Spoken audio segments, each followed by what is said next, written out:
Il m'a supplié de ne pas l'emmener au tribunal, qu'il allait se suicider si je lui emmenais au tribunal, tout ça.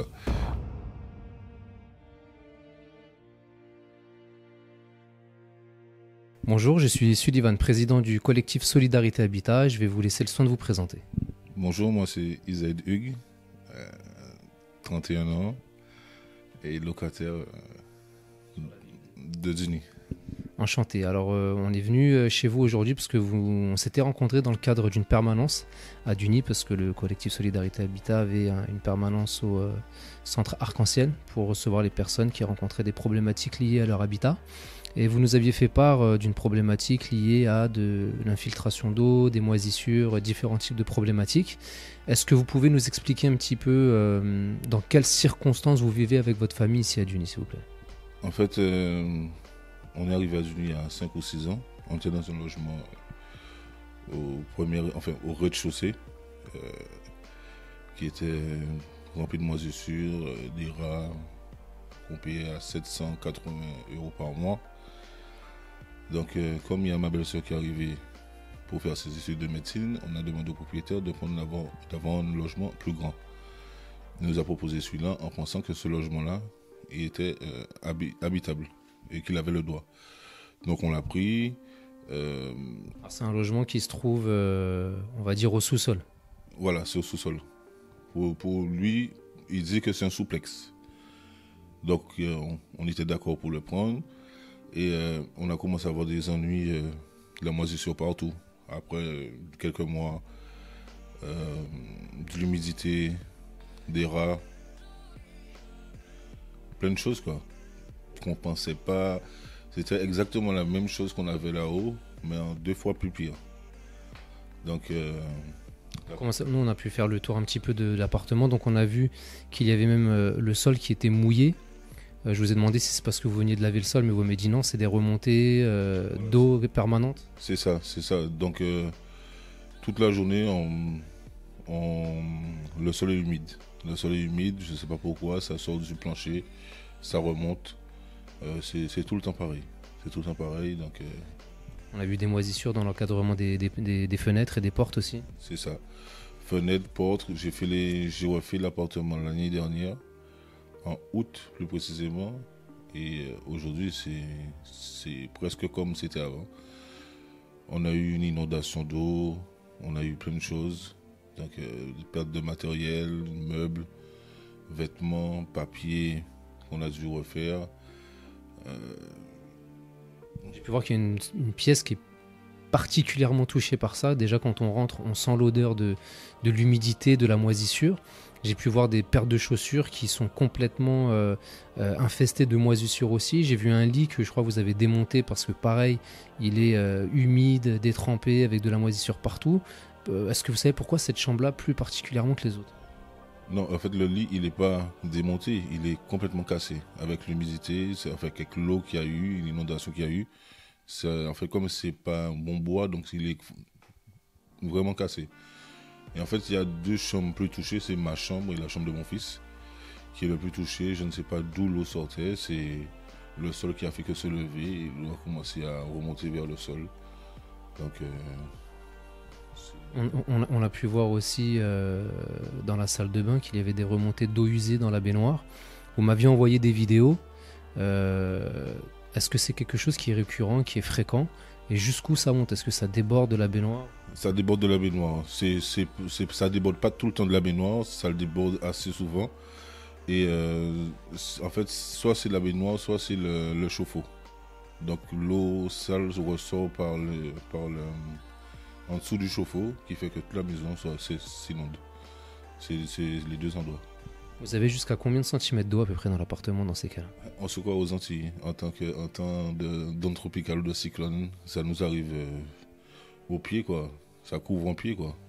Donc, j'ai pu voir aussi qu'il y a un endroit dans le couloir qui n'est pas cloisonné et qui donne directement accès au compteur d'eau et à différentes installations, on va dire, d'ordre de la plomberie, avec une fuite aussi et pas mal d'eau qui est là-bas. Est-ce que vous en avez fait part à votre propriétaire? Je lui ai fait part. Il devait, soi-disant, le refaire depuis l'année dernière, parce que depuis notre arrivée sur ce logement, il y avait beaucoup de choses qu'il devait faire. Là, il ne l'a jamais fait. On lui a rappelé plusieurs fois la faute de... On n'a pas envoyé de courrier. Tout se faisait par téléphone. C'est l'erreur qu'on a eue. Et l'année dernière, il devait le refaire. Il m'a dit qu'il avait reçu la mauvaise porte et qu'il allait revenir dans une semaine le refaire. Jusqu'à maintenant, rien n'a été fait.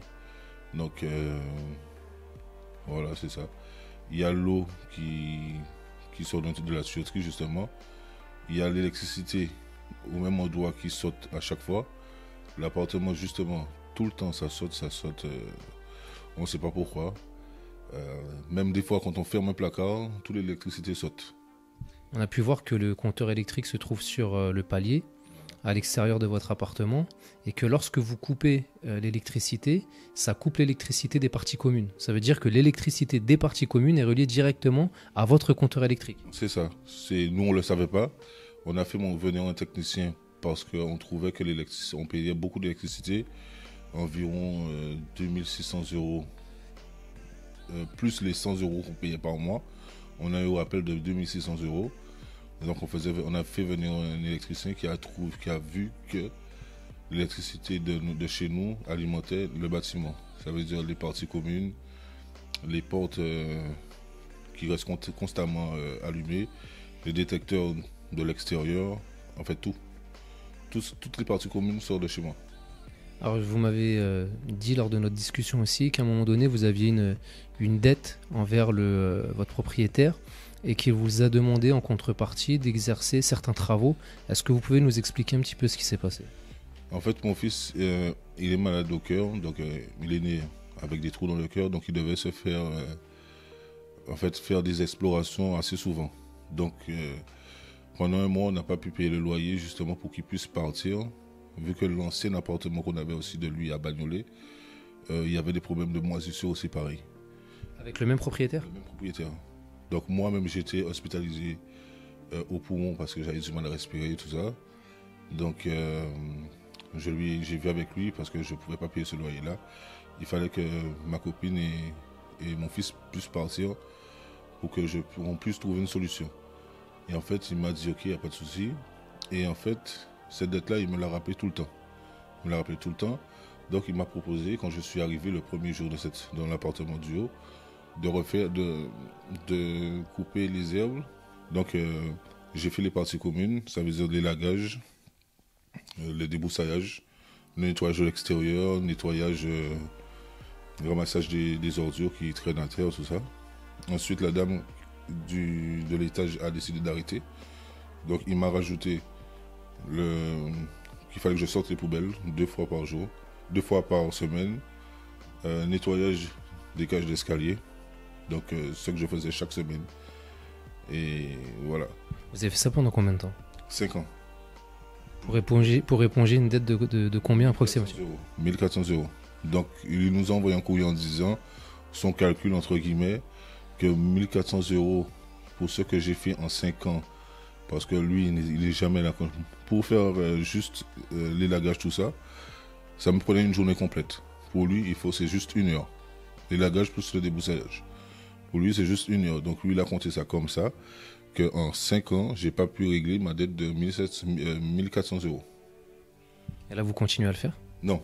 Là, il m'a envoyé un courrier en disant d'arrêter. Il a mis quelqu'un d'autre à le faire. Enfin, juste sortir les poubelles. En considérant que votre dette aujourd'hui est épongée ou pas du tout? Non, elle est toujours pas épongée. Selon lui, il vous resterait combien à payer? Ça, je ne sais pas. On lui a posé la question. Il n'a pas répondu. Par courrier. Et concernant toutes les problématiques de moisissure, d'humidité, d'infiltration, est-ce que vous lui en avez fait part? Oui, assez souvent. On lui a fait part, on lui a envoyé des courriers, un courrier. On faisait par téléphone. On avait eu dans tous les immeubles, dans tout l'immeuble, des cafards, tout ça. Tous les locataires, on s'est tous réunis. On a tapé du poing sur la table, il est venu faire des choses. Pour la moisissure, tout ça. Lui, il nous disait, entre guillemets, que la moisissure venait de nous. Genre, que le soir, quand on dort, on respire. La respiration qu'on transforme en eau. L'eau tombe à terre. Donc, pour lui, il faut qu'on dort avec les fenêtres, toutes les fenêtres ouvertes.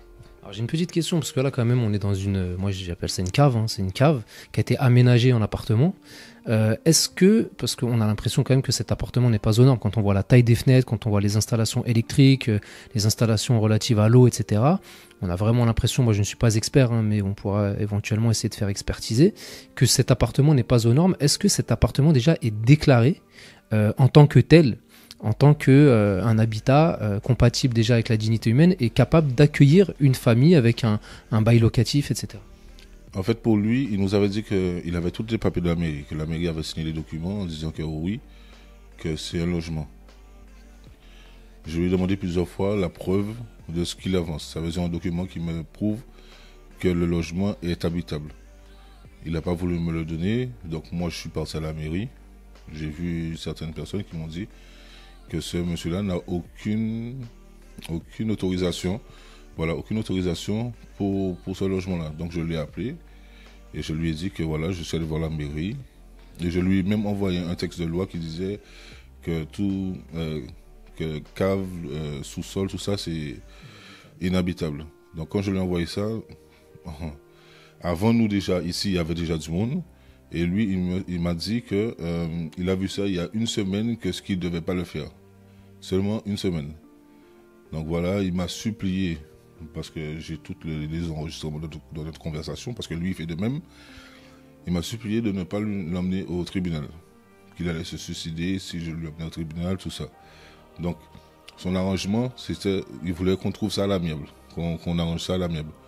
Nous, vu qu'on n'est pas, on n'aime pas trop les problèmes de justice, voilà, on a dit ok, on allait trouver ça à l'amiable. On vous avait vu une fois déjà, et c'est pour cela qu'on vous avait pas encore envoyé les documents qu'il fallait, parce que voilà, on avait vu qu'on voulait le faire à l'amiable. Et ensuite, on a, comme c'est notre tante qui est garante, il est allé voir notre tante pour raconter autre chose. Et c'est de là que voilà, nous on a décidé de l'attaquer. Quand vous dites à l'amiable, qu'est-ce qui était convenu entre vous et lui? En fait, qu'il nous aidait à trouver un logement, qu'il allait baisser sur le loyer, parce que le loyer de la cave en question est de 1290 euros. Et 1290 euros pour le logement dans lequel vous êtes actuellement. 1290 euros par mois, plus il fait... Juste une question, excusez-moi. Au vu du loyer, mais le fait que cet appartement, visiblement, n'est pas déclaré légalement, est-ce que vous avez quand même le droit aux APL et aux aides? En fait, oui, on a le droit aux APL. Pourquoi? Parce que pour eux, on était au rez-de-chaussée. Ils ont notre bail, pour eux, on était dans un rez-de-chaussée. Et justement, voilà, je voulais en venir. Le jour du sinistre où on a eu l'inondation, on a appelé notre assurance. Et notre assurance a voulu savoir comment ça s'est passé. Et en fait, il s'avère que maintenant, on n'est pas assuré. Pourquoi? Parce que on est dans un sous-sol. Donc là, on n'est pas assuré. Le propriétaire ne veut pas faire venir son assurance. En fait, il a fait venir une société juste pour regarder où il y a la fuite d'eau. C'est tout. Ça veut dire tous les meubles qu'on a, tout ce qu'on a, c'est perdu. Et aujourd'hui, donc, vous disiez que vous souhaitiez peut-être aller en justice? On ne souhaite pas, on va en justice. Parce que là, ça ne peut plus durer. Ça ne peut plus durer. Vous êtes au courant de la peine qu'encourent ce qu'on appelle communément des marchands de sommeil, des personnes qui font vivre des citoyens dans des conditions incompatibles avec la dignité humaine? Non. C'est 5 ans d'emprisonnement et 150 000 euros d'amende. Donc il n'y a pas assez. Sachant que vous, à côté de ça, en procédure civile, vu qu'il y a un préjudice énorme que vous avez subi, vous pouvez demander des indemnités, des dommages et intérêts en fonction de tout ce que vous avez subi. Tout à l'heure, vous disiez avoir un enfant malade. Est-ce que les conditions dans lesquelles vous vivez aujourd'hui aggravent la situation dans laquelle il est? En fait, mon fils et moi, on a un peu les mêmes problèmes. Moi, je suis asthmatique, il est devenu asthmatique. On souffre comment on appelle ça, de migraines assez souvent. Ça veut dire le soir, lui, il a du mal à respirer. Il a vraiment du mal à respirer justement parce que c'est fermé, il y a l'humidité, tout ça. Donc le lendemain, il va forcément se lever avec un mal de tête. Il va se mettre à vomir de temps en temps, tout ça. Et bon, c'est assez souvent. C'est assez souvent. Lui-même, il me demande à partir, qu'il ne veut plus rester dans cet appartement-là parce qu'il sait, voilà, il se sent vraiment mal. Il se sent vraiment mal, donc voilà. Là, moi, maintenant, à l'heure actuelle, mon fils n'a pas de chambre, il doit avec sa maman, et moi, je dois dans le salon. Donc, Et vous avez déjà effectué un dépôt de plainte ou pas encore? oui, deux. Deux, pourquoi? Parce que le propriétaire, c'est quelqu'un qui aime beaucoup menacer. Il dit qu'il a le pouvoir de faire sortir les gens, qu'il connaît du monde, c'est là. Moi aussi, je connais du monde, mais on va essayer de rester droit pour que. Il faut rester droit. Voilà. Pour que mes raisons ne soient pas mes torts.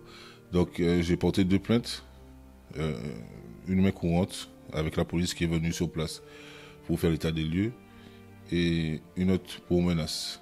Parce qu'il y a une fois, il est venu avec plusieurs personnes tabasser un locataire qui habite tout en haut. Pour quelle raison? Ça, je ne sais pas. Je ne sais pas parce qu'en fait, oui, le locataire n'était pas d'accord sur un fait. Donc, il lui a dit qu'il n'était pas d'accord et tout. Et donc, lui, ça ne l'a pas plu. Il est venu avec deux personnes, son fils, tout ça. Ils sont venus. Vous l'avez vu faire? En fait, il m'a appelé pour me dire que oui, le propriétaire veut venir le tabasser. Je lui ai dit, s'il arrive, de m'appeler, comme ça on va calmer les choses.